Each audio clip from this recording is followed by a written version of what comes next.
Le Geeking Show, votre podcast 100% geek, made in Maurice.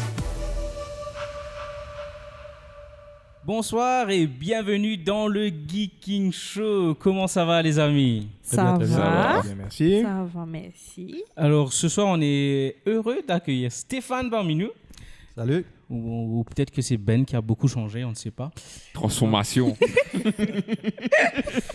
Donc Stéphane, notre invité du jour, qui est à fond dans le cosplay. On va dire ça Et comme ça. qui est aussi derrière l'organisation de la plus grosse convention de cosplay de Maurice, donc le Cosmocon. Et on aura l'occasion de pouvoir en parler aujourd'hui, parce que le Cosmocon, ça arrive bientôt. Oui, tout à fait, bientôt. Le 10 décembre, pour être plus précis. Voilà, donc le 10 décembre, c'est quand même, c'est dans 2 mois, quoi. J-, voilà. J-, voilà. Et du coup, les tickets sont déjà en vente. Oui, tout à fait. Déjà en vente. Et bon, avant qu'on parle de tout ça, Stéphane, si tu peux nous dire 2 mots, te présenter. Alors, bonjour, je m'appelle Stéphane. Pour ceux qui me connaissent, avant j'étais cosplayer, maintenant je suis passé de l'autre côté de la barrière, je suis organisateur. Parce que j'ai plus trop le temps pour le cosplay, donc j'essaie de trouver plutôt du temps pour l'organisation. Mais c'est kiff-kiff-bourrico, hein, ça prend autant de temps. Quoi d'autre? Voilà ma passion. Une de mes passions, c'est le cosplay. J'en ai d'autres, je pourrais en parler peut-être après. Je ne sais pas si ça rentre dans le côté geek, peut-être. Carrément. On verra après, par la suite. Et en fait, là, on parle de Cosmocon, mais les premières conventions de cosplay, ça a commencé depuis quand même avant, non? Oui, ça a commencé avant. En fait, la première convention de cosplay à Maurice, c'était en 2009. Ah. Et à l'époque, ça s'appelait Animu. Et donc, c'était 2009 Animu. Et à la première convention qui s'était déroulée au Collège du Saint-Esprit, il y avait 30 personnes. Ah, c'est pas mal, hein? Ça a bien Pour évolué un depuis. début, C'est pas mal, 30 personnes. c'est pas mal. C'est bien, c'est bien. Donc, ça a commencé à Animu et puis ça a continué jusqu'en 2012. Donc, 2009 à 2012, c'était Animu. Et puis, à partir de 2012-2013, on a eu Anime Next qui est venu. Et Anime Next a continué jusqu'en 2019. Et à partir de 2020 à maintenant, c'est Cosmocon. Alors moi, je me souviens d'Anime Next parce que ma première convention, je me rappelle, c'était à Port-Louis et je portais ce joli bonnet sur ma tête. Jungsan Hall. Et en fait, moi, j'étais parmi les artistes et c'était déjà un super premier contact en fait avec la communauté geek à Maurice. Et je pense que tout ce qui a suivi peut-être avec Geeking, ça vient peut-être de là aussi en fait, de ce premier contact, parce qu'avant, c'est vrai que déjà moi personnellement, je savais pas qu'il y avait quand même une aussi grosse communauté à Maurice. Et c'était sympa de découvrir ça, quoi. Et le cosplay, c'est vrai qu'avant, la première fois, on arrive avec un peu c'est pas trop d'appréhension, exactement. On dit mais comment ça va se passer? C'est quoi le cosplay? C'est qui ces gens? Et au final, c'est une communauté qui est trop sympa, qui est vraiment trop sympa. J'ai eu l'occasion de faire du cosplay aussi. Et gagner aussi? Oui. Tu avais gagné un cosplay? Oui. Le prix T'as du fait quoi? meilleur débutant. Et en fait, j'avais fait c'était un crossover d'une armure mandalorienne, un peu Eldritch. Donc, ouais, franchement, moi, je dis que le cosplay, c'est vraiment fun. Ceux qui n'ont jamais fait de cosplay, qui ont toujours rêvé de faire du cosplay, moi, je les encourage parce que franchement, rien que pour faire quelque chose, quoi, fabriquer quelque chose de ses deux mains. Ouais. Exactement. Et puis, la satisfaction de faire ces cosplays et puis de rencontrer en fait ces personnes qui partagent la même passion que toi, c'est toujours enrichissant, je trouve. Et en fait, le cosplay, justement, c'est tout un art. Et d'ailleurs, pour faire un son cosplay, ça prendrait à peu près combien de temps, en fait?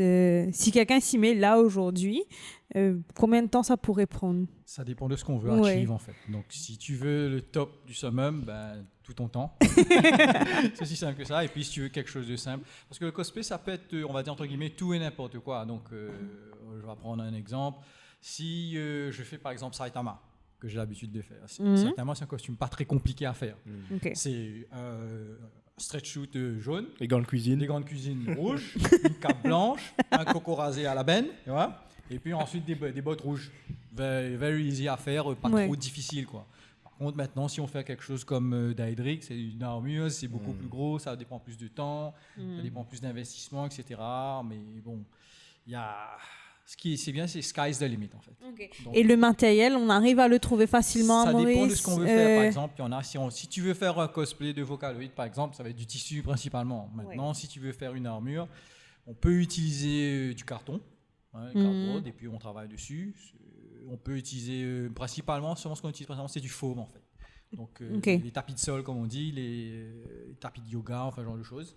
Mais on va dire que nous, ce qu'on utilise à Maurice, c'est surtout ce qu'on appelle de EVA foam, et c'est en fait, c'est les semelles de chaussures. Ok. Donc on va dégoter ça, on achète ça dans les magasins qui vendent en fait des fournitures pour des gens qui fabriquent des chaussures, qui réparent. Donc on aura des lacets, enfin on aura tout ce qui s'appelle des trucs d'embroiderie, des petites boules, des petites bises, enfin tout ce qu'il y a. Mais le foam, différentes épaisseurs, du 10 mm, 5 mm, 1 mm, 3 mm, 1 mm aussi. Mais ensuite l'avantage avec le foam, c'est qu'une fois que tu découpes, tu colles avec de la colle de chaussure. Mais quand tu chauffes, ça prend une forme. Donc c'est très malléable, c'est ça? Et ça garde la forme, ouais. Si j'avais eu le temps, j'aurais dû ramener en fait les casques, les trucs qu'on avait déjà fait, des armures, pour vous montrer en fait comment c'est super malléable, c'est tout mou. Et ensuite il y a carpen par-dessus. Et j'imagine au niveau du poids aussi, c'est moins... C'est super léger, mais ça garde au chaud par contre.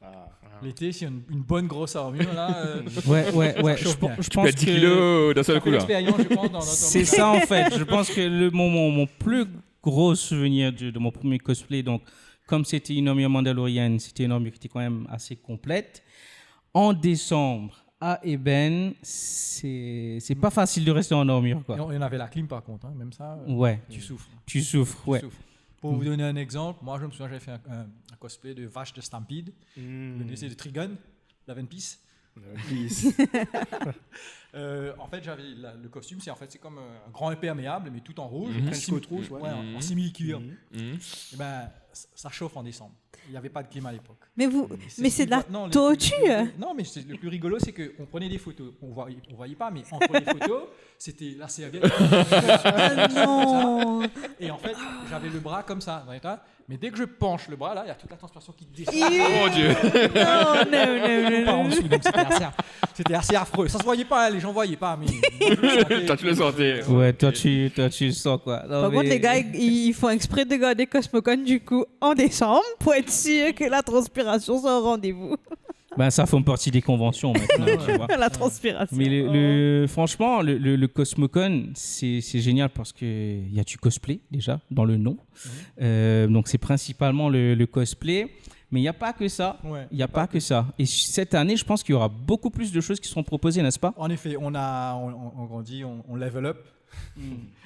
Et donc on a rajouté pas mal de trucs. Donc bon, Cosmocon, c'est, on va dire, un pop culture event, donc c'est pop culture, donc il y a du cosplay bien sûr, c'est parce que j'aime ça, mais il y a aussi du gaming, il y a de la culture japonaise, il y a les artistes qui sont là. Qu'est-ce qu'il y a d'autre encore? On parle d'un exemple très simple. Cette année-ci, on rajoute un karaoké. Oh. Il faudra venir s'inscrire, karaoké pour... on se fait une équipe geeking, on y va. Il faudra choisir, et puis bon, on va chanter tout le monde ensemble. On a un karaoké, bon, on aura toujours comme d'habitude un Just Dance party. Donc, ça reste dans la culture nippone, le karaoké. Le karaoké, Just Dance. On aura aussi un truc que je trouve qui est pas mal qu'on a rajouté, c'est en fait ce qu'on appelle, j'appelle ça le SRC, le Spicy Ramen Contest. Donc on va prendre une candidature et puis Spicy Ramen. Il faudra emmener nos galons de lait avec nous. Et puis ça va être, je pense. Bon, tu nous regardes là. Inscris-toi. En fait, il faudrait peut-être avoir un sponsor qui vous donne du lait, tu sais, juste au cas où. On a eu un sponsor pour les Spicy Ramen x3, les bien pimentés là, x3. Ouh là là. Pour le lait, non, à ma connaissance. Mais sinon, il y aura du bubble tea normalement. Donc, ça devrait aider. Ça va aider. On a réussi à dégoter en fait un fournisseur de ramen, donc on aura des petits ramen. Oh, trop sympa. Ça pourrait être sympa. Qu'est-ce qu'on a fait? On a rajouté un truc qui est nouveau, que je pense qui pourrait intéresser les jeunes et les moins jeunes. C'est ce qu'on appelle un ninja school. Donc une école de ninja, et en fait c'est l'école de ninja de Hidden Leaf chez Naruto, où en fait on s'entraîne au lancer de shuriken. Mais avec de vrais shurikens? C'était ma question. Non, non. Et on les lance shurikens en sur quoi, papier. les On les shurikens? lance sur qui? Ça dépend, ça dépend qui c'est que c'est pas de volontaire, pas de l'autre côté. Ça, il faudra prendre une assurance, hein, franchement. Ouais, carrément. Lancer de shuriken. Donc je pense qu'on a level, il y aura des bonnes petites activités qui pourront aider. Bon, et puis il y aura toujours les Sympa, concours, sympa. le concours cosplay, Mm. les petits quiz, et puis des trucs sur la scène, vous savez, concours de press-up, je sais pas, pour Saitama par exemple. Le concours de Kamehameha comme on avait fait l'année dernière. Ah, ça qui c'était était drôle. sympa. Ça c'était très très drôle. Je sais pas, on va peut-être voir si on rajoute d'autres trucs, si on a des idées. Et puis, un autre truc que j'ai complètement oublié, mais je pense qu'il va faire pas mal plaisir à ceux qui vont venir, surtout ceux qui aiment les openings, les animés et tout. On aura un concert en fait. On prévoit un concert Wow. d'animé cover en fait. Et en fait, c'est un groupe. J'ai cherché à Maurice et malheureusement, on n'a pas de groupe de musique qui font des covers. Mm. C'est vrai. Mais j'ai pu dégoter à l'île de la Réunion, donc on a un groupe rayonné qui vient. Qui Sympa, s'appelle, sympa. Anima Project. Donc ils étaient il y a 2 ans de cela, il y a 3 ans de cela, au Geekali, ils avaient fait une bonne petite prestation là-bas. Et donc cette année, ils vont venir à Cosmocon pour. Ils m'ont dit 45 minutes. On va voir si on peut en faire plus. Hein. Ah, mais ça c'est génial. C'est Parce génial. que franchement, moi je me Mais- rappelle de mon expérience à la Japan Expo à Lyon. Et le truc que j'avais beaucoup aimé, c'était le fait qu'il y ait un concert. Et j'allais te poser la question justement, mais quand est-ce que vous comptez le faire? Ben là, voilà, j'ai ma réponse.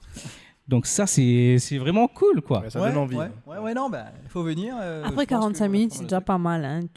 Au pire, au bout des 45 minutes, tu cries une autre. Et encore, je pense que on pourra aller. Du coup, ce sera sur 2 jours pareil? Non, malheureusement, c'est beaucoup trop de travail. Ok. Financièrement, c'est assez élevé, donc on va tout faire sur un jour. Ok. Donc, raison de plus pour pas rater. voilà. Ben ouais, oui. carrément. Et on travaille sur un autre projet aussi en même temps, mais je sais pas, ça c'est vraiment, je sais pas, c'est parce que les autres c'est plus ou moins défini, on sait que c'est bon, on va le faire et tout, mais on essaie de voir si on pourra faire en fait une projection de film après la Cosmocon, mais ça va dépendre en fait de combien de gens sont willing à venir voir le film et quel film on va projeter. Mm. On fait un truc tout à fait officiel, pas de piratage, le film on va payer les droits pour avoir le droit de diffuser un film, donc le film pourrait être, ça pourrait être un Marvel ou Ok. le film. Peut-être qu'on va passer un petit poll pour demander qu'est-ce que vous voulez comme film. Et puis bon, celui qui sort le premier, à ce moment-là, qui c'est qui va venir, parce qu'on doit savoir jauger par rapport à combien de gens vont venir et prendre les tickets. Comme ça, on est sûr de faire en fait financièrement de pouvoir couvrir cette partie-là. Ouais, ça c'est tout à fait normal. Ben écoute, moi je trouve que c'est quand même sympa tout ce que vous proposez, surtout les nouvelles propositions, quoi. Mhm. Et comme tu dis, level up, parce que déjà, la Cosmocon, c'était quand même the event de l'année. Et ben là, encore plus, quoi. On est ici, là, je vois les ordinateurs et tout, là, je pense, en fait, j'ai oublié, on aura toujours la partie gaming, donc il y aura, comme vous savez, les Switch, les PS5, PS4, les Xbox. On ramène, en fait, 2 rigs de sim racing, voitures. Donc, pour ceux qui aiment les voitures, qui aiment conduire, et puis pas de problème, pas de licence, pas d'accident, tout ça, pas de souci. Pour tous ceux qui ont pu Ouais. voir Gran Turismo au cinéma récemment. Donc, Ouais. on va faire ça. Ça, c'est en collaboration avec Mauritius Esports Federation, donc ils vont nous ramener les Sympa, rigs. sympa. Ça, on essaie aussi de dégoter un truc qu'on appelle, on va voir. Normalement, ça devrait se faire. J'espère que ça se fera sûrement. C'est en fait, on fait un beat the champion. C'est-à-dire qu'on a un champion qui vient et vous faites la queue pour essayer de le battre. C'est aussi simple que ça. King of the Et Hill. normalement, Intéressant, on est supposé avoir Sheldon Dantier, Ouais. le champion de Maurice de Tekken. Ah. Le Tekken qui sera là. Donc, si vous voulez venir essayer, voir si le pouce il travaille bien fort ou pas. Hein. Ouais, parce que moi j'avais entendu des rumeurs comme quoi que dans les tournois de Tekken assez récents à Maurice, si les gens qui veulent participer, ils voient qu'il y a le nom de Sheldon, ils disent non, mais ça vaut pas la peine, on n'y va pas. Mais ce sera pour le fun au moins. Ouais, non, Là, mais c'est voilà. différent. Là, c'est différent. Ça sera Donc, pour le ouais, fun. ça peut être Il y a vraiment un bien. jeu et tout, ouais. On fait aussi une initiation au Rubik's Cube. Bon, je sais pas, c'est geek ou pas geek, mais Ah si, hein, quand même. c'est dur. C'est dur. Pourquoi pas. Normalement, on aura quelqu'un qui arrive à le faire il m'a dit, en dessous de 30 secondes, il résout le truc. Donc 20-23 secondes. Ok. Voilà. sachant que le record du monde est quand même de 3 secondes 9, je crois. Quelque chose comme ça. Ouais, mais ça, c'est un niveau un peu extrême. Non, 25 secondes, c'est déjà. Ouais, C'est pas ça. quelque chose, Moi, j'ai un Rubik's Cube qui est là depuis des années, tu vois. Donc, ça va. 20 secondes, c'est déjà super. Ouais. Peut-être qu'on va level up l'année prochaine, on sera en jonglant avec les pieds ou je sais pas. Un Rubik's Cube en feu, je sais blindsided, pas. Ça peut être un truc intéressant à faire. Ouais, et fun fact, j'ai vu qu'il y a une animation dans le dernier jeu Spider-Man où il fait un Rubik's Cube. Ok. Je sais pas pourquoi c'est dans le jeu. Bah, il y en a plein comme ça. De Petits easter eggs, tu vois, eggs, mais ouais. je l'ai vu passer sur Insta, je dis Rubik's Cube. Bah écoute, c'est vraiment cool. Voilà, c'est vraiment On cool. va essayer de se divertir, d'être content, de faire plein de choses, de s'amuser. Bon, c'est un nouvel endroit aussi, donc c'est peut-être pour ça qu'on peut faire plein de choses parce que on change, on n'est plus à Onissi, à Eben, on est juste de l'autre côté, pas trop loin de Tribeca, on va dire, dans ce qu'on appelle le Royal Club. Donc c'est juste de l'autre côté de l'autoroute. Ouais, ouais. Faudra se débrouiller pour venir. Je sais qu'il y a les bus qui viennent là-bas. Oui, depuis que Tribeca est ouvert aussi, je crois que peut-être ça... non, mais le bus depuis Port-Louis, je sais qu'il monte, il s'arrête. Par contre, je sais pas si de l'autre côté si le bus il vient. Non, je pense pas qu'il y a de bus. Ça vient de Rosil ou de Cuapip, ça, je pense pas. Rosil, Cuapip, je pense pas. C'est de l'autre côté, Port-Louis, donc ouais. à la rigueur, il faudra en fait descendre jusqu'à Tribeca et ensuite. Exactement. Oui, c'est ça. Ouais, peut-être, ouais. Et puis, franchement, il y a aussi le covoiturage, quoi. Je Ouais. pense que Ouais. ce sera possible vous pourrez vous organiser pour venir. Surtout si on fait un film après, parce que normalement, la convention est de 10h à 18h. Et si on met un film, ce sera après, 20h, à 21h, 18h30. ouais. Et normalement, les films, c'est 2 heures. Donc, vous allez finir, il sera à 20h30, Et là, ouais. les bus, Ouais, obligés là, de il faut prévoir son transport, quoi. Ouais. Et moi, j'aimerais juste dire aussi que pour tous ceux qui aiment l'art en général, l'artisanat, il y a quand même beaucoup d'artistes qui Oui, il y a seront présents. On a, là, à Zat Today, on a au minimum 10 artistes qui seront Ok, présents. ça Ok. c'est cool. Donc, on a sur des merchandising, il y aura, comme d'habitude, on aura 101, on aura certains vendeurs qui vont être là pour en fait, monter leurs produits, animés principalement related. Les mêmes, il y aura le printemps qui sera là avec les bandes dessinées. C'est surtout ça le problème avec les conventions, c'est qu'on reçoit souvent les poches vides. Oui, mais les mains remplies. Mais les mains remplies. Je confirme, Aldo. Je confirme. Ah ben on aura du Gundam aussi. Oui, Faut pas oublier, la communauté de Gunpla sera là, donc il y aura même des compétitions de Gundam, si j'ai bien compris. Oui, compétition de building, ouais, comme d'habitude. Ils seront là. On aura aussi Board Gamers Emotions qui seront là avec leurs jeux, proposés pour montrer, initiation, etc. Donc, Ouais, en gros, c'est vraiment l'événement geek de Maurice, quoi. ouais. Parce que tout le monde est là, on est tous rassemblés ensemble et on passe une journée ensemble, on s'amuse ensemble, quoi. Ouais, tout à fait. C'est vraiment un événement à ne pas rater. Donc le 10 décembre, 10 décembre, de 10h à 18h. au Walien Club à Eben. Walien Club à Eben, ouais. Et plus si affinité. Trianon s'appelle, je crois. Ouais. C'est cool. Moi, je trouve que faudrait avoir plus d'événements comme ça à Maurice. Tu vois, il faudrait organiser, ouais. y a Cosmocon qui est là, c'est quelque chose qui est établi depuis quand même longtemps. Ouais. Avec Geeking, cette année, on a fait notre anniversaire à l'IFM, donc l'Institut français de Maurice à Rosil. Je sais qu'il y a la Grand B La Croisette qui fait en juillet Cosplay Assemble. Exactement. Ensuite, tu as des petits marchés comme ça. Rimédia qui fait quelque chose. Au Codon, mais tu vois, des choses comme le Cosplay Assemble, comme le Cosmocon, comme la Geek Week, je pense que c'est des choses que on devrait en avoir plus. C'est vrai que nous, on est dans l'organisation, on sait que ça demande quand même beaucoup d'énergie. Oui, tout à fait, oui. Mais c'est quelque chose qui manque un peu, je trouve, parce que quand on parle de pop culture, c'est tellement vaste qu'on peut promouvoir plein de choses différentes à plein de moments différents dans l'année. Je sais qu'à un moment, on parlait de festivals de BD, de comics, etc. Ouais, c'était une idée que... Donc, mais c'est tombé juste au Covid. Donc, ça c'est dommage. Mais tu vois, je trouve qu'il y a plein de choses qu'on peut faire. Parce que bon, il y a eSport Faction qui fait aussi pas mal d'événements, mais qui sont vraiment liés au gaming. Mauritius eSport Federation qui font des choses aussi. Ils font du gaming, tout à fait. Donc, je me dis, c'est sympa d'avoir peut-être plus de petits événements, je ne sais pas comment je dis ça là, parce que voilà, nous on connaît la communauté et on sait que dès qu'il y a un truc, ils répondent présent. Et il y a vraiment cette bonne entente, cette joie de vivre qui fait que c'est toujours cool en fait d'être à ces événements. Geeking ne voudrait pas faire quelque chose, genre, parce que Geeking, bon, podcast, etc., l'IFM de leur côté, Geek November, etc., mais Geeking ne voulait pas faire quelque chose en mars, par exemple, au niveau de l'indépendance, ça tombe au bon moment là. Il y a des choses qui sont, il y a des choses qu'on planifie pour l'année prochaine, mais ça il faudra attendre l'année prochaine. Il faudra attendre un peu parce Ça que cogite, Geeking aime ça se faire cogite. désirer, j'ai l'impression. Écoute, et puis on aime faire les choses bien, tu vois. On aime faire les choses bien, mais Stéphane le sait très bien, quoi. Ça prend du temps en fait pour organiser tout ça. Ça prend des mois et des mois. Il y a des choses qui peuvent même prendre 1 an pour pouvoir finaliser.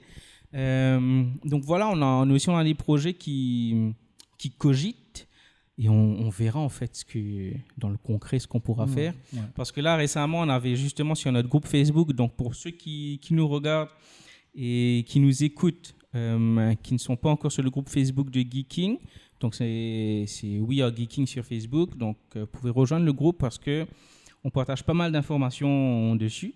Et récemment, il y avait un poll pour demander à la communauté quel type d'événements ou de rassemblements qu'ils auraient souhaité. Et il y a 2 choses qui sont ressorties. En deuxième position, c'était des soirées escape game. Le premier événement que Geeking avait organisé, c'était en Halloween 2021. Ouais. C'était une soirée escape game où en fait tout le monde a un escape game sous forme de jeu de plateau et on l'a fait dans un format compétitif. Donc tout le monde commence en même temps. Le premier qui termine, il gagne un prix. Donc ça, on avait un très bon response la première année et là je sens qu'il y a des gens qui en redemandent. Et le premier, c'était un Trivia Night. Ah oui, sûr. Trivia Night. Sur la culture pop, tout ce qui est... Ok, pas spécifiquement un domaine. Pas spécifique, mais en fait, tu vois, du coup, je me suis dit, mais ça, c'est quelque chose qui pourrait bien marcher. Et on est en train de justement travailler. Voilà, ça, c'est une information... Exclusivité. Merci, exclusif. On travaille déjà sur ce type d'événement.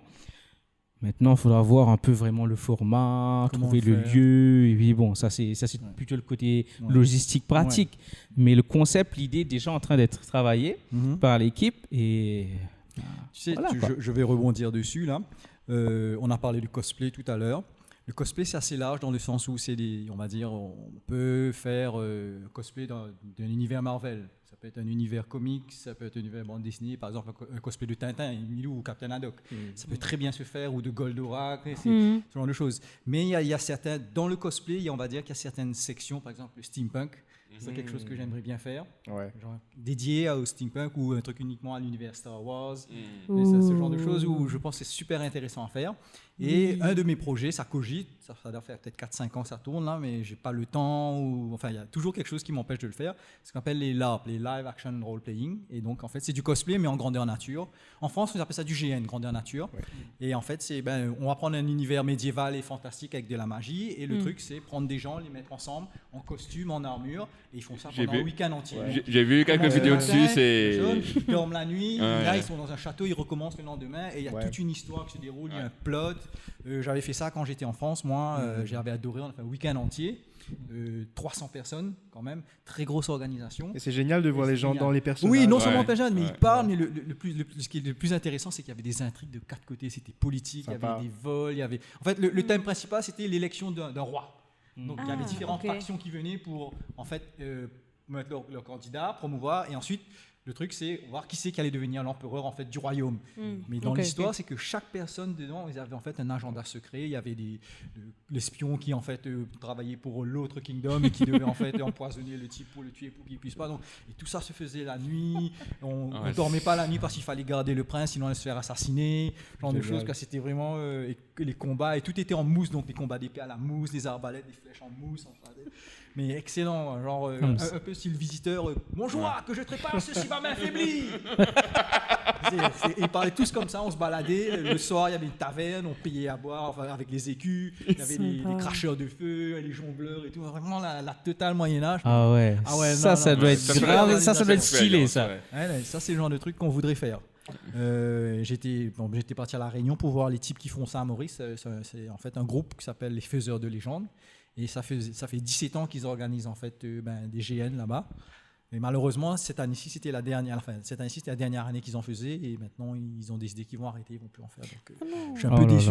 Bah oui. Donc, il va falloir que je les recontacte pour dire, je ne dirais pas non qu'ils viennent à Maurice pour nous montrer comment faire. Et puis, ouais, carrément. Ouais, quoi. Carrément. Ça serait une très très bonne C'est ça, expérience. parce que moi, je pense que déjà, le voir sur un gros événement comme ça, c'est, comment dire, c'est avoir une vision, tu vois. Et pourquoi pas commencer plus petit, Oui, non, définitivement. faire des soirées ou des journées Demi-journée, role-playing, des trucs comme ça, un quoi. endroit avec un petit groupe de peut-être 20-25 personnes.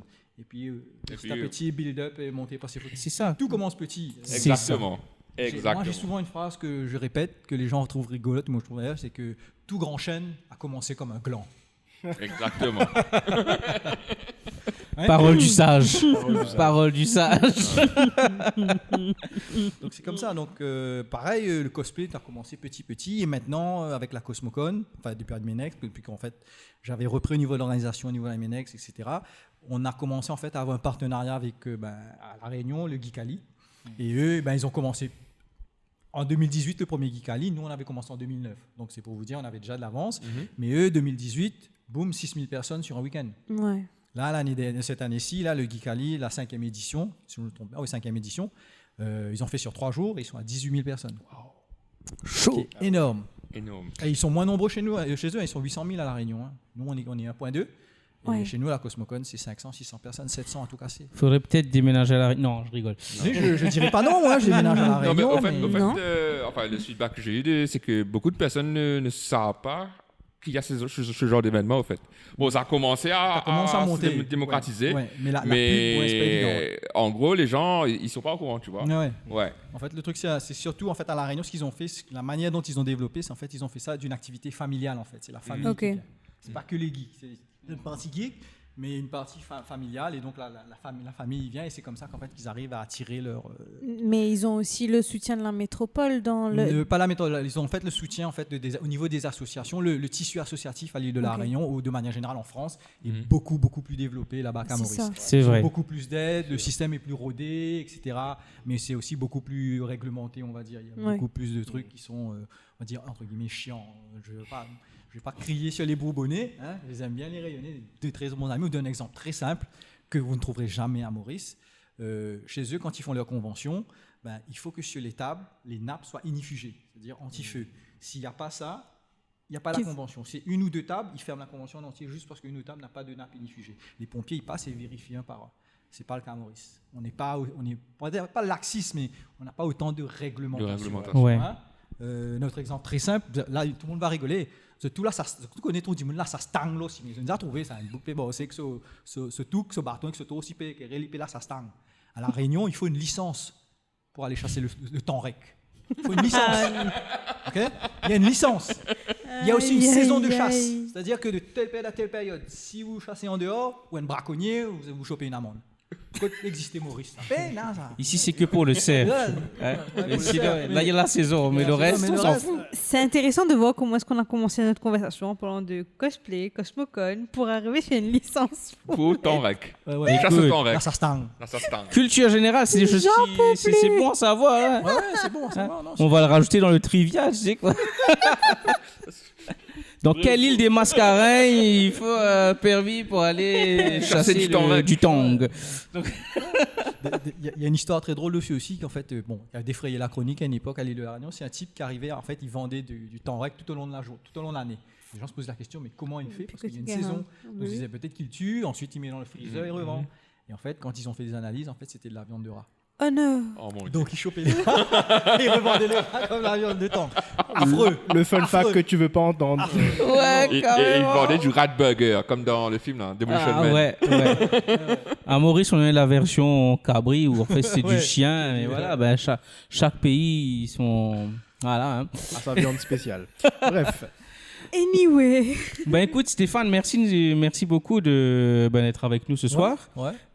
Merci, c'est un plaisir de pouvoir discuter de la Cosmocon parce que c'est quand même un événement que je tiens personnellement à cœur. Et voilà quoi, je trouve que c'est quand même l'événement à ne pas rater si tu es un geek.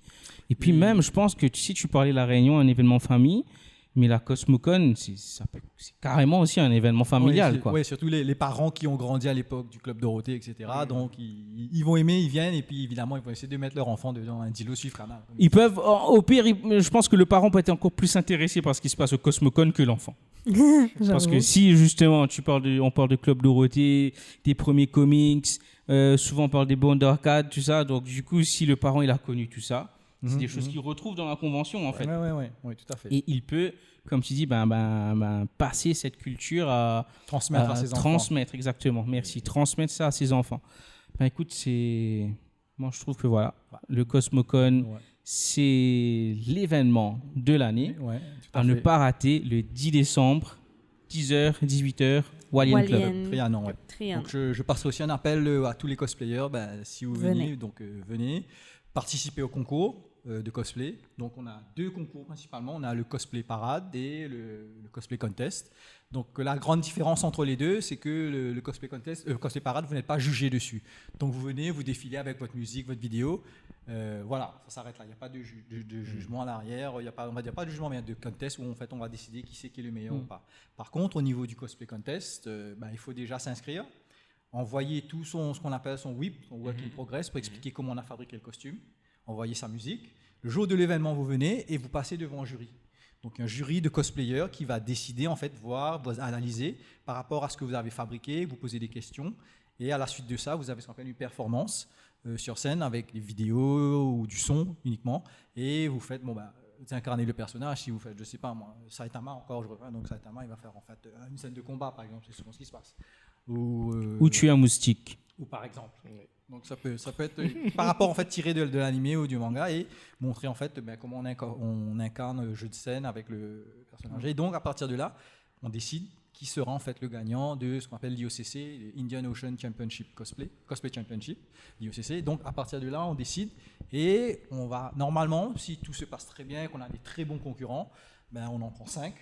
Et ces 5-là, on les envoie l'année prochaine, en 2024, début août 2024, au Geekali 2024, pour participer à l'IOCC qui en fait regroupe La Réunion, Madagascar et Maurice. Et on va se battre en fait pour voir qui est le meilleur cosplayer de l'île de l'océan Indien. Donc, 5 cosplayers, tout frais payé, Lorraine Auger Blanchi. Et je pense que c'est un superbe cadeau, une récompense en fait pour votre travail accompli. Carrément. Donc, je dirais, allez-y à fond, mais le niveau est élevé, donc il va falloir bosser dur. Je sais que l'année dernière, cette année et l'année dernière, au niveau de l'IOCC, non pas l'année dernière, parce qu'il y avait la Covid l'année d'avant, l'IOCC a été remporté par des Mauriciens. Premier et deuxième prix par un Mauricien. Une balier carreau, mon Dieu. Et donc, cool. Super contente. Et cette année-ci, c'est Kiki qui a remporté. Et Kiki est super contente parce qu'elle a remporté. Et donc, l'année prochaine, ça devrait aller. Elle part, en fait... et c'est sa première fois, c'est ça? Sa première participation. Et elle a gagné le premier prix. Et donc, elle va partir en Suisse, à Lausanne, pour Polymanga. C'est 4 jours de convention. Wow. Et elle représente l'île Maurice là-bas. Zoligos, enfin Zolifi. Mais tu vois, moi j'aimerais bien aussi rebondir dessus. Voilà, Kiki, elle a fait un travail formidable à Cosmocon et encore mieux à La Réunion, à l'Italie. Super costume. Mais ce que je veux dire, c'est que c'était quand même son premier cosplay au Cosmocon. Donc elle avait déjà cosplay très longtemps. Super. Mais pour ceux qui veulent faire du cosplay, il faut pas hésiter quoi. Faut se lancer et surtout n'hésitez pas à participer au concours. Je veux dire, moi la première fois j'ai participé, j'ai juste mis mon nom comme ça quoi, parce que on verra ce qui arrive et je ressors avec un prix. Donc faut vraiment pas hésiter en fait, parce que si c'est quelque chose que vous aimez, si vous êtes passionné par le cosplay, il faut bien commencer quelque part. Je peux prendre l'exemple du gagnant l'année dernière de l'IOCC, Yash. Je l'ai vu commencer avec une armure en carton d'Iron Man. Donc, je l'ai vu de mes yeux. Donc, j'ai vu armure carton maintenant. Level up. Et il était jury à Madagascar. Il était jury à Madagascar aussi. Donc voilà. Donc franchement, le niveau du cosplay à Maurice, il est quand même top quoi. On se débrouille. Nous carrément bien. Ouais, non mais carrément. Écoute, merci Stéphane. Pas de souci. On va passer à la deuxième partie de notre émission. Donc nos coups de cœur ou coups de gueule. Donc qui veut bien commencer aujourd'hui? Allez, je vais m'y mettre. C'est pas ce que vous demandez. Hein. Ok. Donc moi, mon coup de cœur de la semaine, je voulais en parler la semaine prochaine, parce que la semaine prochaine, c'est Halloween. On va parler horreur. Halloween. Qui aime Junji Ito? Ah. Qui connaît Junji Ito, le mastermind de l'horreur en manga? Qui aime H.P. Lovecraft, le mastermind de l'horreur cosmique? Cosmique. Et qui aime les RPG de survie point and click. Donc, je sais que ça fait beaucoup d'infos d'un coup, mais on va y arriver, ne vous inquiétez pas. Donc, aujourd'hui, je vous parle d'un jeu qui s'appelle World of Horror, qui vient tout juste de sortir, qui était en accès anticipé depuis 2019. Et il sort cette année-ci, donc le 19 octobre. World of Horror, c'est pour moi la lettre d'amour à Junji Ito et à toutes ses œuvres, mais aussi la lettre d'amour à tous les jeux point and click, pour ceux qui connaissaient un petit peu les vieux ordinateurs de l'époque. Les jeux en one bit, donc c'est du noir et blanc. Ça donne pas trop envie quand j'en parle là, mais vous inquiétez pas, je vais y arriver encore une fois. Allez, vas-y, continue. Donc, World of Horror, comme je l'ai expliqué, c'est un survival horror RPG où vous avez par exemple ce qu'on appelle le Choose Your Own Adventure. Donc, on vous met dans une situation et vous avez quelques choix. Et en fonction de vos choix, l'histoire avance différemment. L'histoire n'a pas de personnage spécifique, vous avez plusieurs personnages. Lorsque vous avez fini de choisir votre personnage, vous avez 5 intrigues à résoudre. Ce sont 5 mystères choisis aléatoirement. Et au bout de 5 mystères, vous débloquez ce qu'on appelle le phare. Parce que le dernier mystère se trouve dans le phare. Et C'est une influence. Ouais. Encore une fois, on va y arriver. Ça fait bien mystère. Oui, il y a beaucoup de références. On parle de Junji Ito, on parle de H.P. Lovecraft, on parle des récentes adaptations d'horreur cosmique, The Lighthouse. Ouais. On parle aussi de pop culture, on parle de Resident Evil, on parle de Silent Hill, plein de références. Mais moi, ce qui m'a charmé vraiment, c'est le style du jeu. En soi, le jeu simule un vieil ordinateur, donc one bit, 88, fin des années 80. Et tout de suite, ça vous met dans une ambiance où votre ordinateur est possédé par une entité, un fantôme japonais, on va dire. Okay. Et tout de suite, on vous lance dans l'intrigue. On vous explique pas grand-chose, peut-être un petit peu les bases du jeu, mais on vous lance tout de suite dans l'intrigue. Vous êtes un adolescent qui doit résoudre justement 5 mystères. Et du bout de ces 5 mystères, il y a un certain mal qui rôde sur la ville. Le mal en question, c'est un Old God, comme on les appelle. Ceux qui connaissent H.P. Lovecraft, c'est Cthulhu, par exemple. Nyarlathotep, Yog-Sothoth, il y en a plein. Et donc, le jeu est très simple. On vous met dans des situations plutôt glauques, on va dire. Et comme je vous expliquais, vous avez des choix et ces choix influencent l'histoire. Donc, comme je vous expliquais, il y a 5 mystères à résoudre dans l'ordre que vous voulez. Mais ce qui est sympa, c'est que l'ordre dans lequel vous allez résoudre les mystères vont influencer les autres mystères. Donc, j'espère que vous suivez jusque-là. Ouais. Exemple, si votre premier mystère, c'est d'arrêter un fantôme serial killer dans une école, les ciseaux que vous allez récupérer sur ce fantôme peuvent vous aider dans d'autres mystères plus tard. Donc, il y a des collections d'objets. Maintenant, ce qui est intéressant, c'est que le jeu a un aspect roguelike. Pour ceux qui ne connaissent pas, roguelike, c'est un genre qui a pris un peu en popularité récemment, notamment grâce à Hades. Roguelike, c'est un style de jeu où vous progressez, et si vous mourrez, vous recommencez depuis le début. Mais vous accumulez des augments qui vous rendent un petit peu plus fort et qui rendent la partie un peu plus facile. Sauf que World of Horror n'a pas ce que j'appelle le Power Fantasy d'un roguelike. Okay. Le Power Fantasy dans un roguelike, quand vous progressez assez bien, vous devenez de plus en plus fort, le jeu devient de plus en plus simple. Dans World of Horror, la seule chose que vous accumulez, c'est le savoir.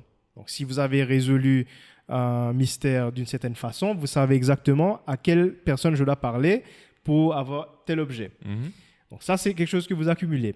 Mais la force en soi, non. Tu ne te sens pas comme dans Hades, tu as une arme super balèze, tu arrives à battre tout le monde, right?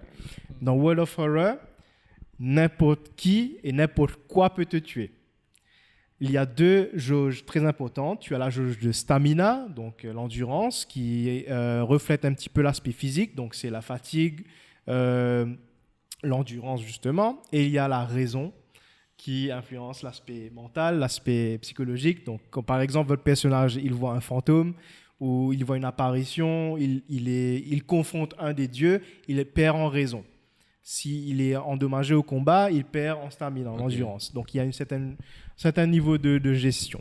Maintenant, il y a une 3e jauge qu'on appelle Doom, carrément la fin du monde. Doom, c'est en gros un petit peu la gestion du temps. Tout ce que tu fais dans le jeu consomme du Doom et à 100%, la partie s'arrête. C'est le dieu qui s'approche. The time is out. Ce que je trouve génial dans ce jeu, c'est que le mec, il a fait tout seul. C'est un développeur polonais. Je ne vais pas prononcer son nom parce que je ne veux pas non plus... Mais son sobriquet, c'est Panstaz. Donc, vous pouvez toujours aller checker. Le mec, il a fait lors du jeu sur MS Paint. Putain. MS Paint. Ça fait rire Stéphane, ça fait rire Snap. Parce que je connais, j'ai travaillé, on essaie de faire des dessins dessus, on peut rien faire dessus. C'est incroyable parce que le mec, il arrive à répliquer le style de Junji Ito. Exactement, j'ai vu les photos là. Mais si tu m'avais pas dit que c'était pas Junji Ito, je t'aurais pas cru, tu vois. Ouais. Il le fait parfaitement. Tu peux jouer en 1 bit, donc en noir et blanc, mais tu peux aussi le jouer en 2 bits, c'est-à-dire en 4 couleurs. 4 couleurs, ok. Ce qui ramène un petit peu un côté un peu Sin City, un petit peu, il y a que le sang qui est coloré, génial. Ce qui est aussi génial, c'est que vous voyez votre perso en bas à droite de l'écran et tout ce que vous faites dans le jeu influence l'apparence de votre personnage. Par exemple, s'il y a un serial killer qui t'ouvre la bouche en mode Joker, tu finis le jeu comme ça, quoi. Tu peux aussi développer des malus. Par exemple, il y a certaines façons de récupérer de la raison. Okay. Par exemple, si tu fumes une cigarette. Mais quand tu fumes une cigarette, tu développes un malus, tu deviens addict à la cigarette. Donc, tu dois gérer tout plein de choses. Mais pour moi, franchement, c'est génial. World of Horror, c'est pas cher, c'est je crois $14, il me semble. Mais forcément, ça va pas plaire à tout le monde. C'est un jeu assez niche, c'est du point and click, c'est du choose your own adventure, comme on en appelle. Mais si vous aimez Junji Ito, si vous aimez H.P. Lovecraft, si vous aimez les jeux d'horreur, et si vous aimez ce que je viens de décrire, allez essayer World of Horror, ça vaut le détour. Génial. Oh, merci Aldo. Moi, j'aime beaucoup en fait l'univers Lovecraft, justement qui m'avait inspiré pour mon premier cosplay.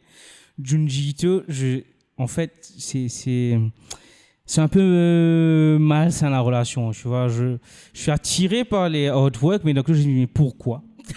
Parce que c'est quand même assez... Au fait, Junji Ito, les artworks peuvent rébuter, mais pour moi, son savoir-faire, c'est surtout ça en termes d'ambiance. Ouais. Ce qu'il raconte en termes d'ambiance, à travers ces histoires très, on va dire, déjantées, très psychopathes. Ouais. Mais c'est ça qui fait la beauté de Junji Ito. En fait. Pour ceux qui ne connaissent pas Junji Ito, rapidement, c'est un artiste qui aborde des thèmes assez modernes, des thèmes, on va dire, qui parlent de la société, qui parlent de plein de choses, mais qui le fait d'une façon très unique. Il rentre dans du body horror. C'est du body horror, ouais. Exactement. Body horror, pour ceux qui ne connaissent pas, il exagère énormément. C'est pas que du sang et des tripes, c'est un trip psychédélique. Ouais, en fait c'est un exemple, c'est par exemple ton corps se révolte à l'intérieur et tu prends une forme qui ressemble à rien en fait. Et justement, dans World of Horror, tu peux avoir une malédiction où ton corps commence à avoir des petits trous. Il adore ce genre de choses. Donc la trypophobie, pour ceux qui connaissent, n'allez pas googler. Là. Mais ouais, pour mauvais jeu de mots, c'est un jeu qui va vous emmener dans la spirale de Junji Ito. Pour ceux qui comprennent, vous comprenez. Pour reprendre Aldo, Spirale, c'est une des œuvres de Junji Ito qui pour moi, il y a un chef-d'œuvre. Pas juste du manga, mais de la littérature carrément. C'est un chef-d'œuvre d'horreur. Et même Stephen King, lorsqu'il a lu Spirale, il dit ça a retourné le cerveau. Ça l'a retourné le cerveau. Ben, respect à Junji Ito, respect à ce développeur polonais qu'on ne connaît pas le nom parce que voilà. Panstaz. Mais qui s'appelle Tapas. Non, Panstaz. Donc merci Aldo pour cette découverte. Moi je vais continuer la suite sur un truc qui est beaucoup plus light. Hein, on va parler de animé. Moi, mon coup de cœur, c'est un animé que je viens de terminer la dernière saison, donc Bungo Stray Dogs, que j'ai découvert l'année dernière et que je pense qu'il y a 5 saisons maintenant. Et ben, j'ai quand même, je pense que j'ai avancé assez vite sur ces 5 saisons. Donc, pour ceux qui ne connaissent pas, en fait, Bungo Stray Dogs, donc il y a le manga et l'animé, où ça parle d'une société. Donc, on est au Japon où il y a des gens qu'on appelle les gifted. Donc, ils ont des pouvoirs. Et en fait, plus l'histoire avance, plus tu comprends que les gifted, ils ont toujours existé, mais qui sont un peu cachés de la société et qu'il y a un peu des organisations de gifted, que ce soit dans le gouvernement, dans la mafia. Et là, on parle d'une agence de détective privé qui travaille avec la police sur des cas où on pense que c'est des gifted qui ont commis des crimes, ou c'est des crimes qui sont trop difficiles à résoudre par la police, on va dire, normale. Conventionnelle, merci. Et en fait, Bungo Stray Dogs, au départ, j'étais là, mais c'est un peu... Il y a des pouvoirs qui sont trop OP. Dès le début, dans la première saison, je me dis, mais lui, son pouvoir, c'est trop fort. Lui, son pouvoir, c'est trop bizarre. Parce qu'il y a des pouvoirs, en fait, on aurait jamais... Ouais, c'est difficile à avoir imaginé ce type de pouvoir. Et puis, plus ça avance, je me dis, mais en fait, c'est de plus en plus absurde. C'est de plus en plus cheaté. Et ça te donne envie de voir plus. Attends, on dirait que tu décris Jojo. Ah, non. Non. Mais franchement, je trouve que c'est quelque chose qui m'a vraiment accroché. Surtout, je pense qu'il y a certains personnages qui accrochent vraiment. Donc, là, on va parler de Dazai, qui est un des personnages principaux du manga et de l'animé, qui est juste un génie. Donc, il était fait pour être détective. Bon, il a tout un backstory qui est super intéressant. Et il a un des pouvoirs les plus cheatés, c'est qu'il nullifie les pouvoirs des autres. Il doit avoir un contact avec l'autre. Il ne peut pas nullifier à distance, par exemple. Il est obligé d'avoir un contact, mais du coup, il peut nullifier tous les pouvoirs. Donc, c'est super cheaté. Mais il y en a qui sont pires que lui. Donc, je peux vous dire qu'il y a pire que ça. Donc, il y a Dazai, il travaille pour dans cet agent du Detective Agency. Et du coup, là, on apprend à connaître la mafia qui opère au Japon. Et puis, on apprend qu'il y a d'autres mafias qui viennent d'Europe parce que voilà, ils viennent prendre des trucs qui sont au Japon. Et puis, l'histoire, ça part dans un trip qui est quand même assez fou. Et c'est ce qui m'a accroché, en fait. Je me dis que c'était une histoire qu'on n'a pas l'habitude de voir dans les shonen, on va dire, traditionnels. Ça vient casser un peu les codes du shonen. Et parfois, il y a des petites références un peu drôles qui peut être un personnage qui dit ouais, mais c'est pas avec le power of friendship qu'on va pouvoir se sortir de cette situation. Donc, c'est un peu lancer un pic à tout ce qui est shonen traditionnel. Et je trouve que voilà, il y a certains personnages qui sont quand même super bien écrits. L'histoire derrière est quand même géniale. Ça a été super bien réfléchi. Et moi, c'est quelque chose que je conseille, quoi. Donc là, la 5e saison vient de se terminer en septembre, je pense. Ouais. Et apparemment, ils sont arrivés... ça s'est vraiment rapproché du manga. Donc, on ne sait pas quand la prochaine saison va sortir. Du coup, je pense que je vais aller lire le manga. Ouais, je vais passer au manga. Parce que c'était la même chose quand j'avais commencé Shingeki no Kyojin. J'ai commencé par l'animé, je suis arrivé à la fin de la 2e saison, 3e saison, et puis j'ai dit non, je dois savoir ce qui se passe, je ne pourrais pas attendre plus d'1 an. J'ai lu le manga, et je pense que ça va être la même chose pour Bungo Stray Dogs. Donc voilà, moi, mon coup de cœur, animé. Stéphane a quelque chose à dire là. Je crois que j'ai dû voir ce truc. Hein. J'ai dû le lire, mais peut-être ça fait longtemps, peut-être 5-6 ans de cela. Et puis j'ai mis de côté parce que ça s'est arrêté. Je sais pas, quand je vois ça, je pense à une idée de train. Il y a souvent des trains dans les tunnels et tout. C'est quelque chose de récurrent dans le truc ou c'est moi qui me trompe? Non, c'est pas ça. C'est pas ça, non. Peut-être que je me suis trompé. C'est pas autre ça. chose aussi, je dirais que J'ai remarqué en fait que plus on grandit, enfin on grandit, mais plus on level up au niveau de l'âge et tout, plus on se rapproche des mangas et moins des animés parce que les animés ça prend trop de temps. Aïe, Alors que oh. les mangas vont beaucoup plus vite. Exact. Donc 5 minutes pour un chapter qui a normalement. Tu lis en se fait 20 cuisine, minutes. tu lis aux toilettes, Ouais, tu vois, as donc le c'est- temps. c'est- Ouais. c'est pas. Ouais. Mais On a plus le après, temps, quoi. tu vois, un truc qu'on voyait souvent, je sais pas, dans les animés modernes, mais moi, je parle de Naruto, de Bleach. Bleach que j'aime Les énormément, hein, mais les fillers. Philovie animé. Oh là là. Mais tu vois, par exemple, bah, je sais, dans Bungo Stray Dogs, j'ai pas lu le manga. Donc, je ne sais pas s'il y a des fillers. Mais quand tu regardes l'histoire, j'ai pas l'impression. Parce que le pacing est très bien. Le flow est quand même pas mal. Pour moi, je pense pas qu'il y ait de fillers. Ouais. Et le seul animé moderne, enfin récent, que j'ai vu sans fillers, pour moi, c'était Shingeki no Kyojin. Parce que quand j'ai lu le manga et quand je vois l'animé après, zéro fileuse. Ça suit l'histoire. Et puis, si tu regardes la première saison et que tu regardes le tout jusqu'à le plus récent, c'est une seule histoire.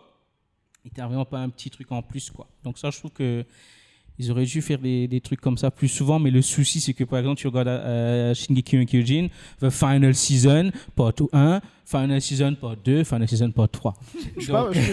C'est pas forcément un problème. Je pense que ça vient surtout avec ce qu'on appelle un petit peu les big, pour pas dire mainstream, les big three du moment chez Shonen Jump. C'est généralement chez eux que tu retrouveras des fillers et pas chez d'autres adaptations en animé. Donc, Ok. je pense pas que ce soit un problème récurrent, mais je comprends où tu viens. Ouais.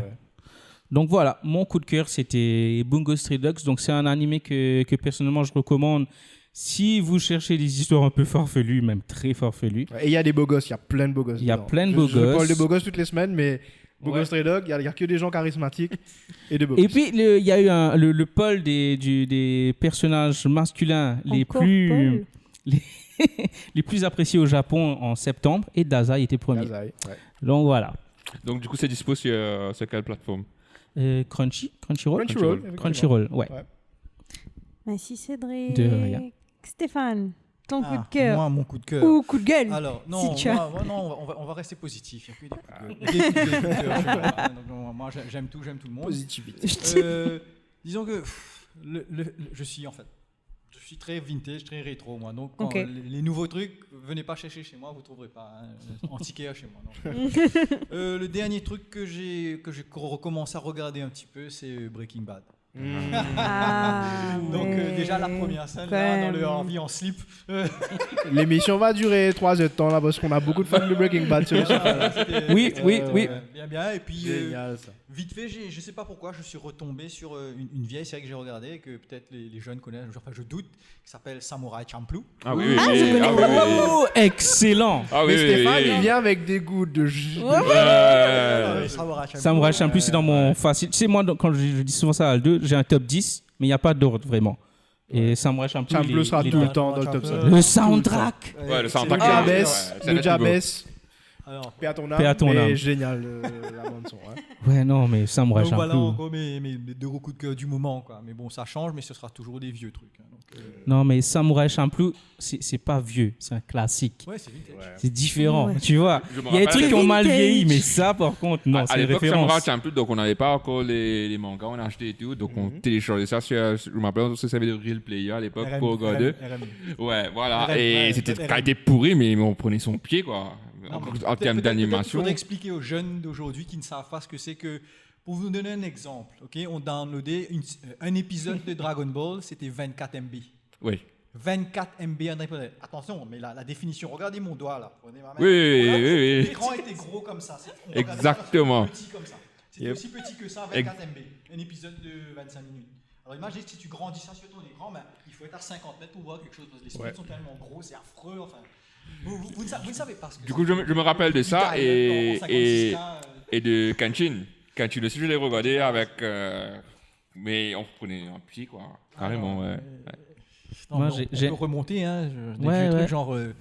Vous savez ce que c'est que Windows sur 18 disquettes 1.44 non Là, tu Vous remontes. ne connaissez pas, mais vous faites pas. Le Alors, bruit que ça, ça par contre, faisait. c'est vieux. Ça, par contre, c'est vieux. Non, attends, je suis vraiment. J'aime bien tout ce qui est. Enfin, Pas jamais. Je suis né dedans. Donc Exactement. c'est pour ça que- Ouais. mais je crois que tout le monde dit ça, mais ils disent tout le temps, mon époque, c'était mieux qu'avant. C'était mieux qu'avant. Enfin, c'est mieux ce que c'est que maintenant. Avant, c'était toujours mieux. Moi, je dis oui et non, mais ce que j'apprécie, c'est en fait, j'ai pu découvrir au départ et ce qu'il y a ensuite. Donc maintenant, tout le monde a un écran minimum 21 pouces, machin, etc. Mais à l'époque, les ordinateurs, c'était un 13 pouces, 3 couleurs, EGA ou CGA. 13 pouces, c'est comme ça. C'est pas gros, ça, hein. Gros truc cathodique à l'arrière, là, le Quand c'est gros avec truc. la petite Ouais. à l'arrière, quand on faisait des soirées réseau avec un écran de 21 pouces, c'était 15 kilos dans les bras. Ouais. Un écran de 15 kilos, ça veut dire un écran de 15 kilos. Ouais, franchement, ça c'est quand même de bons souvenirs. Moi, je me rappelle de mon premier jeu sur ordinateur, c'était sur MS-DOS, et c'était Prince of Persia. Ah, j'ai joué à ça moi aussi. ouais. Ah, Et quand tu vois ce que c'est devenu maintenant, Surtout le prochain qui arrive là. Et il m'intéresse pas mal celui-là. moi, il a l'air bien. Au début, j'étais pas trop in, et puis quand j'ai les thrillers, la fois que ça évolue, Ouais. ça commence Tu à trouves prendre forme, ça devient intéressant. Ouais. Mais ouais, Ouais. le premier Prince of Persia avec les sauts mal jaugés, tu essaies de descendre le tile, le prince ne veut pas. Ou bien tu tombes sur le piquant, du coup, et puis il y a tes petits Et puis- sprites et puis de sang. qu'il y fait, avait- Ah Tu avais une espèce d'ennemi là, tu savais pas comment le tuer au fait. Il fallait Oui, il fallait s'enfuir. Non, mais il était génial celui-là. Tu avais un système de pari, tu avais un système de stance. Pour moi, c'était génial. Là. Non, il était Mais pour vous parlez l'époque. de jeux et tout, mais bon, on a joué et tout, mais est-ce que vous saviez qu'il y avait un password pour jouer à Prince of Persia au départ, vous? Vous avez Ah, pas Vous avez la ouais. version craquée, parce que moi, quand j'ai joué, j'avais pas la version craquée, moi. Il y avait un password pour jouer, donc on arrive, tu allumes le jeu, et il faut en fait boire une potion. Et il te dit, écrit en dessous, à la page 8 du manuel, quelle est la potion qu'il faut boire. C'est genre le premier activation Mais on code. n'avait quoi. pas, on n'avait pas de manuel, on n'avait pas d'internet, donc on savait pas. Donc on essayait, et bon, tu prends la mauvaise potion, tu meurs. Et donc tu rebootes pour recommencer, et on faisait à chaque fois, on rebootait à chaque fois pour Jusqu'à avoir la bonne potion. trouver en fait le bon qu'on connaissait. Oh. Sur la bonne page, on savait que page 3, c'était la potion C. Donc on rebootait à chaque page pour arriver sur la page 3 pour voir la potion. Il fallait pour pouvoir jouer au jeu. Jesus Wow. Ah ouais, non. Bah, fun fact, je crois que tu t'en souviens, dans Metal Gear Solid aussi, il y a eu un truc comme ça. Ouais. Où tu devais avoir une fréquence radio. Exactement. Le jeu, à un moment, t'arrêtes, te dit, voilà, tu dois appeler cette fréquence radio-là. Sauf que si tu as piraté le jeu, tu n'as pas la boîte. Et Tu as pas la fréquence. Tu verras pas la fréquence. Donc il fallait chercher dans les guides ou sur Internet. Exactement. Et merci au forum sur Internet pour Tu nous avais aider. Internet. Moi, j'ai pas Bah, Internet. non, moi. j'avais pas Non, on Internet. n'avait pas internet. Il fallait attendre un magazine. Oui, j'allais qui chez un arrivait pote. avec 3 mois de J'allais chez un retard. pote. Ouais. Mais il y avait Internet. Moi, ça n'existait pas. Ouais. C'est pire. Internet n'existait pas. Mais c'était encore Ça- nomade Tu à es l'époque, je vintage. crois. Ouais, nomade. Ben écoute, merci parce que là, ça, du coup, ça nous fait penser à C'est plein d'autres chiffon. classiques. Donc Ouais. merci Stéphane. Pas de souci. Attends, on fait un pierre, Euh, papier, ciseaux pour Non, savoir. vas-y. Allez, Anaïs. Alors, moi, cette semaine, je change. Je vais vous parler de jeux de société. Et le jeu coup de cœur cette semaine, c'est Imagine. Beatles. Non, c'est There's no heaven. Elle est trop jeune. là. Imagination. Non, c'est plutôt Imagination, oui, de Bob l'éponge. En fait, Imagine, c'est un jeu assez sympa, sorti en 2016. Et c'est un jeu qui a été créé par un japonais. Attends, je vous dis le nom. Shotaro Nakashima. Donc, Shotaro Nakashima a créé le jeu Imagine. Et c'est un jeu assez chouette parce que ça reprend un peu le même concept que les jeux qu'on connaît en fait. On appelle ça des cocktail games. Un peu comme les mimes, les charades et tout et tout. Donc, en fait, Nicolas, tu vas m'aider. Ouvre la boîte d'Imagine. What's in the box? What's in the box? Alors, donc dans la boîte, bien sûr, comme dans toute boîte, il y a les règles du jeu. Manuel. Ouais, le fameux manuel. C'est joli ça. Ouais, c'est joli. Je vais te montrer tout de suite ce que c'est. Alors, bien sûr, comme dans tout jeu de charade, etc., on a des trucs à deviner. Donc, on va aller voir sur Internet les codes, là. Sur l'Internet, les codes. Mais en gros, il y a 8 catégories. Et puis, disons que le joueur, quand il choisit sa cote, il a un indice à donner. Par exemple, on va prendre un truc sympa, indice film, et puis il a à faire deviner Star Wars. Et comment est-ce qu'il fait les autres joueurs deviner Star Wars? Sans ouvrir sa bouche. Sans ouvrir sa bouche, c'est important. On fait pas de son. sans mimer, On ne mime pas. sans chanter, On ne dessine pas. sans dessiner. On fait quoi? On utilise en fait, oulala, Tiens le micro. pour elle. technique. Tiens le micro. On utilise des cartes transparentes qu'on superpose pour créer le truc à faire deviner, le mot à faire deviner. Donc en fait, soit vous superposez les mots, les cartes, comme ça. Ouais. C'est trop sympa. Ou bien vous essayez d'animer le truc, genre, je sais pas, par exemple.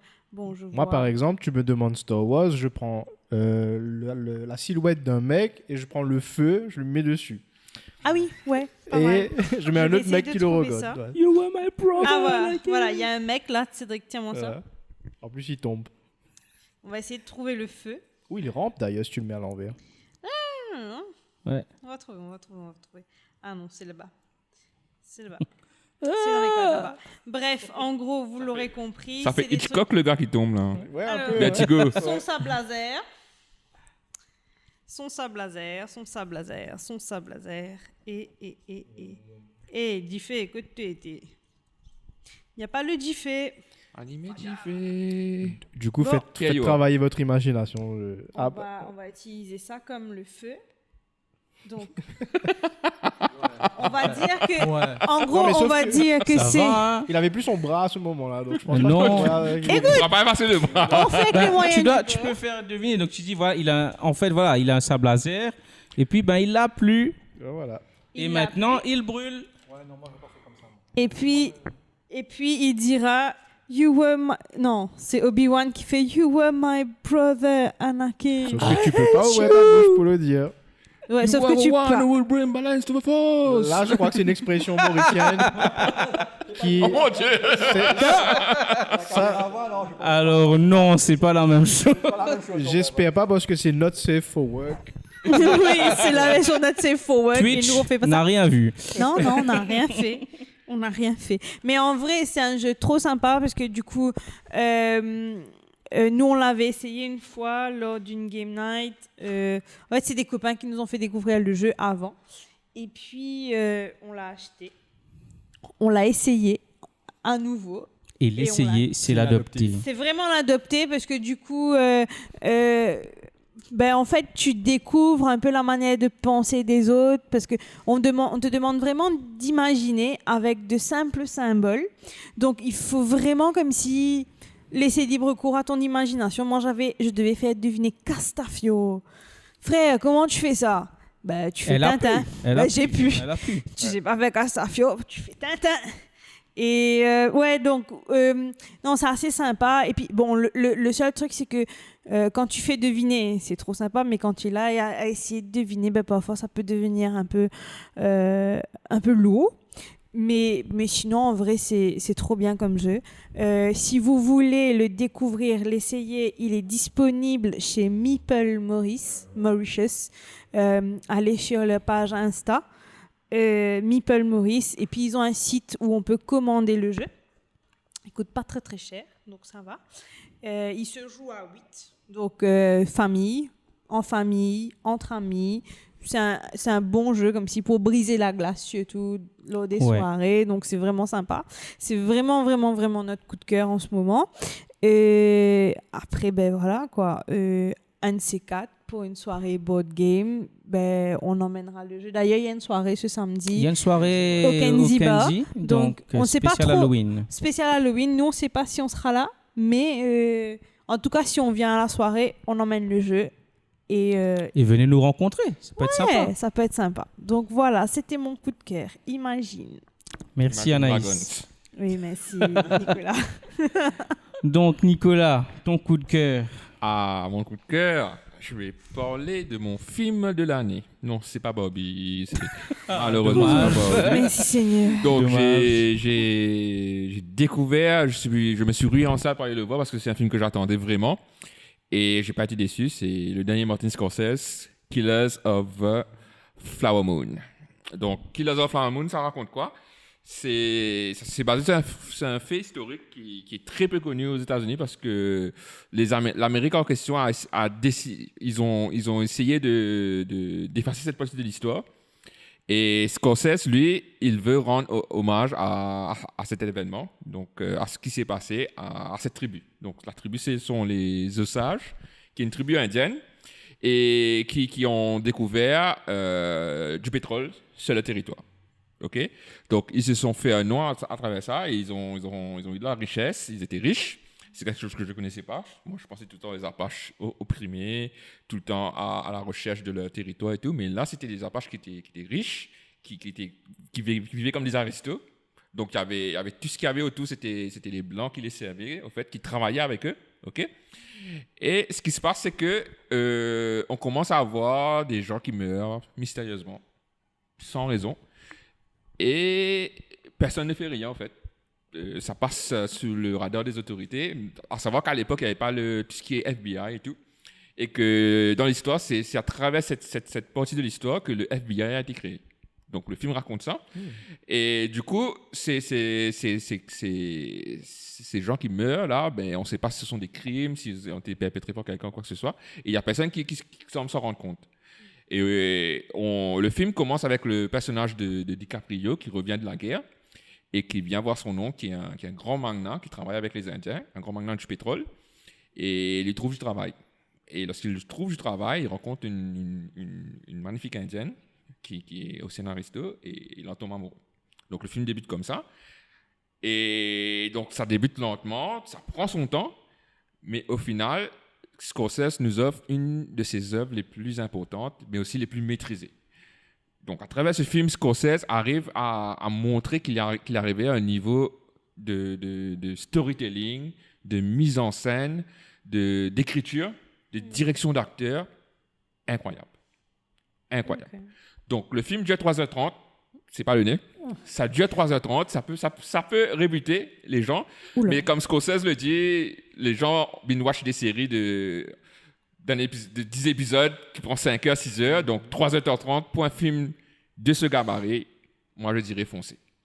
Le film peut rébuter, comme j'ai dit, plusieurs avec sa durée, mais c'est maîtrisé du début à la fin. Bon, après, au niveau de durée, si on a pu tenir un Oppenheimer, je pense que. Exactement. On peut tenir... Et justement, faire le parallèle avec Oppenheimer qui dure aussi 3 heures. Ouais. Moi, ce que j'ai ressenti en Oppenheimer, il arrivé à un moment, il y avait quelques longueurs. Oui, donc, ça tirait en longueur. C'est vrai, oui. Ouais. Mais ici, il n'y a pas ça. Tout est fluide. Bon, ça prend son temps. C'est pas un film d'action. Donc, ceux qui veulent avoir de l'action, c'est pas un film pour vous. C'est pas un film d'action. Mais c'est un thriller qui mélange fresque historique, drame humain, whodunit. Tout ça dans un mélange avec des personnages qui sont écrits d'une façon intelligente. Ça coche beaucoup de cases, là. Ouais. Donc, tu as DiCaprio qui en représente plus, qui est l'un des, pour moi, le meilleur acteur de cette génération. À côté, tu as l'ancêtre de Niro, qui lui donne la réplique. Mais ils sont tous effacés par la nouvelle venue, qui est Lily Gladstone. Notez ce nom. Elle va faire parler d'elle très bien. Avec ce film, elle va faire parler d'elle, c'est sûr. C'est une Amérindienne qui a commencé dans les petits films. Okay. Elle a fait 2 ou 3 films et qui voulait mettre fin à sa carrière parce que ça décollait pas. Du coup, Scorsese a vu justement son premier film où elle donne la réplique à Kristen Stewart et l'a approché pour le film. Et quand tu vois le résultat à l'écran, elle partage la scène avec DiCaprio et De Niro et elle les bouffe carrément. C'est la magie Scorsese. Wow. Oui. Wow. Et justement, dès que tu entres dans le film, les 5 premières minutes, tu te dis, mais c'est une idée de cinéma. C'est pour ça que j'aime le cinéma, en fait. C'est pour ça que j'aime le cinéma. C'est pour ce genre de fresque où ça renvoie beaucoup à du Sergio Leone, à du David Lean. Et quand tu vois le niveau que Scorsese a mis dans son dernier film, là, tu te dis, mais le gars, il n'a plus rien à prouver, quoi. C'est aux autres d'apprendre de ça. Voir un film de ce style, bon, le film il est pas pour tout le monde, comme je le dis, non. Le sujet est très important. Il est assez violent dans ses propos, que ce soit de la violence graphique, bon, Scorsese, c'est violence, ça marche ensemble, mais aussi dans une sorte de violence psychologique que Scorsese maîtrise de façon diabolique, on va dire. Surtout lorsque vous allez voir le personnage de De Niro, la façon qu'il emmène l'histoire, vous allez voir, c'est un gros salopard, quoi. Ouais. Franchement. Ouais. Et tout ça pour dire que Killers of the Flower Moon est un film très important. Si vous êtes cinéphile, si vous aimez le cinéma, si vous aimez tout ce qui tourne autour du cinéma, que vous soyez fasciné par le jeu d'acteur, par la mise en scène, la musique, Oui, j'allais te demander justement la musique. Et malheureusement, j'ai appris que le compositeur, en fait, il est décédé en août, celui qui fait la musique. Et c'est pas n'importe qui, c'est le guitariste de Bob Dylan. C'est le guitariste de Bob Dylan, c'est lui qui fait la musique. Ah ouais. Et malheureusement, il est décédé en août, il n'a pas pu voir le film, malheureusement. Mais la musique, ça fait vraiment partie du film. Il y a des moments où ça monte après scène 2, c'est mis en avant, et il y a des moments où ça se joue en background, où ça crée une ambiance vraiment de mystère, de suspense, mais c'est magnifique. Magnifique. Et où on peut le voir du coup? Donc, du coup, il est au M-Ciné, mais par contre, il faut faire attention parce que vu que le film est long, il n'y a pas beaucoup de séances, ok? Et ceux qui veulent voir en VO, les séances en VO sont pas tous à la même heure. Ce que j'ai compris, à Trianon, par exemple, ils ont des séances à midi 15 et à 19h30, mais c'est alterné tous les jours. Donc, un jour, tu as midi 15 en VO, 19h30 en VF, et le lendemain, c'est midi 15 en VF et 19h30 en VO. Ok. Donc, en fait, il faut vérifier sur la page de M-Ciné, quoi. Ouais. Ok. Ou appeler. Ou appeler. Ouais. Ben, écoute, merci Nicolas. T'as coché beaucoup de cases. Hein. Déjà, tu as dit Thriller, Whodunit. Je me dis, ça doit être un truc que je vais aimer. Les 3h30, c'est vrai que ça peut faire tiquer. Ça peut faire tiquer, mais croyez-moi, vous n'allez pas tout voir les 3h30 passer. Et franchement, lorsque j'ai vu ce film, je me suis dit, mais quand est-ce que j'aurai un autre film comme ça, de ce niveau? Je sais pas, parce qu'on a quand même des ténors qui arrivent en fin d'année. Tu as Ridley Scott qui revient avec Napoléon, tu as Michael Mann qui revient avec Ferrari, et David Fincher avec Killer. Et bon, la plupart sont chez Apple TV. Hein. Même Killers of the Flower Moon, il sera sur Apple TV parce que c'est produit par Apple TV. Mais il bénéficie d'une sortie en salle parce que c'est quand même un film qu'il faut voir en salle. Personnellement, c'est un film qu'il faut voir en salle. Et puis Scorsese avait appuyé sur l'importance de jouer les films. Justement, parce qu'un film de cette envergure, avec une photo à tomber, quoi, c'est un film qu'il faut expérimenter en salle. Définitivement. Ben, merci beaucoup Nicolas. Merci à vous tous. Ce soir, on a eu quand même une émission assez sympa. Merci à Stéphane de nous avoir rejoints. Donc, juste pour le redire, la Cosmocon, c'est le 10 décembre de 10h à 18h au Alien Club. Mercredi, donc comme tous les mercredis depuis un moment, nous avons notre community stream. Donc, le community stream, c'est quoi? On joue à des jeux vidéo, mais avec des membres de la communauté. Donc, si vous voulez être sur le stream avec nous, n'hésitez pas à nous rejoindre sur notre Discord. On a un channel justement pour ça. Et du coup, dépendant du jeu, par exemple, si on est sur un Fortnite, on sera à 4. Si on est sur League of Legends, du TFT, on peut être jusqu'à 8. League of Legends, on peut être jusqu'à 10 si on fait des parties custom. Donc, plus on a de joueurs, les jeux vont dépendre. Et annonce spéciale pour la semaine prochaine. Donc, la semaine prochaine, on aura 3 streams, 3 jours d'affilée. Donc, lundi, mardi, mercredi. Le lundi, c'est notre rendez-vous pour le Geeking Show, bien sûr. Le mardi, ce sera un stream spécial horreur où vous aurez... La joie de voir Cédric. De me voir. Pas mal. Pourquoi pas? Mais voilà, on va dire que je vais expériencer des jeux d'horreur et je pense que ça va bien vous faire rigoler. Parce que c'est quelque chose que... Yann Capon. J'espère que tu joueras ce que je t'ai recommandé. Je pense. Tu vas finir. Donc on va annoncer les jeux plus tard. Et le stream, le community stream de la semaine prochaine, le mercredi. Donc rendez-vous sur Twitch lundi prochain à 19h30. Les mercredis, le community stream, c'est à partir de 20h. Et le stream d'horreur, du coup, comme c'est Halloween, ce sera un peu plus tard en soirée. Et on vous donnera les horaires. Vous n'avez qu'à nous suivre sur notre page Facebook. Et pour ceux qui sont sur le groupe WhatsApp, vous aurez aussi la notification. Donc, voilà. Merci encore à tous pour ce soir. Et on se dit à bientôt, à mercredi pour le community stream et à lundi prochain pour le prochain Geeking Show. Ciao. Ciao.